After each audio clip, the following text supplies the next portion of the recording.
আজকা সকালবেলা ঘুরতে যাইয়া এক ধরনের মন মতলবই চেঞ্জ হয়ে গেল গা। সবাই কইতাছে আজকা সকালে নাস্তা করবো রাজেন্দ্রপুর চৌরাস্তা, ঢাকা ময়মনসিংহ মহাসড়কের পাশে রাজেন্দ্রপুর চৌরাস্তা, হোটেল নিরিবিলি।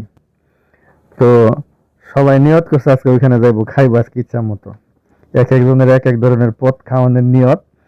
তো সবাই ঢুকে গেল হোটেল নিরিবিলিতে রাস্তার পাশে। তা আমিও গেলাম, ওই যে আমার বাইশটা লুঙ্গি বিন্দা, ও সবসময় লুঙ্গি বিন্দাই থাকে। আর ওই যে আমার মাথায় চুল কমলা বন্ধু আর একটা আছে, বন্ধু আওলাদ।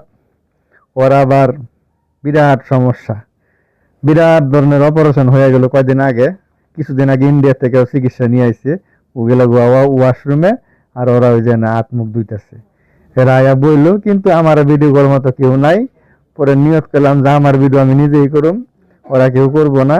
ওরা একজনে খাইবার লেগে পাগল হয়ে গেছে গা। যাই হোক, এখন নিয়ত করতেছি তাহলে নিজের ভিডিও নিজে কইরা লাই। ওই হিসেবে ক্যামেরাটা উল্টাইয়া ধরলাম, উল্টাইয়া দইরা নিজের ভিডিও নিজে করে লইলাম। ও করে জিগাইলাম ভিডিওটা ক্যামেরা দেখা যায় নাকি। পরে দেখি যে না, ভালোই দেখা যায়। তো এর মধ্যে প্লেট আয়া বললো, কিন্তু আর কোনো কিছুর খবর নাই। প্লেট লয়ে বয়ে রইলাম। একজনে তো খাইবার লেগে পাগল হয়ে গেছে, আর আমার বাইশটা তো একেবারে আরো পাগল।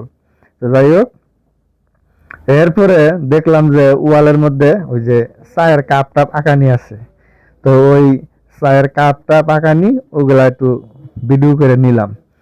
ভিডিও করার পরে এই যে দেখতেই পাচ্ছেন চায়ের কাপ টাপ আঁকানি আছে, সুন্দর আছে অবশ্য, পরিবেশটা পরিপাটি আছে। এরপরে সবজি টবজি দিল, রুটি এখন রুটি দিব। রুটি দিলেই খাওয়া দাওয়া করে শেষ করলাম। খাওয়া দাওয়ার আর ভিডিওটা নাই করলাম না। ওই যে একজনের ছবি তুলবো, পাগল হয়ে গেছে খাইবার লেগা। হাই রে খাওন রে। আর আমার বাড়িতে তো করে চায় রয়েছে, রুটি দেয় নাকি, রুটি দেয় নাকি। রুটিটা দিলেই মাগার একেবারে একটা চেঁচা দিব, এক চেঁচা দিয়ে বাইশটা আমার একবার সাবার করে দিব সবকিছু।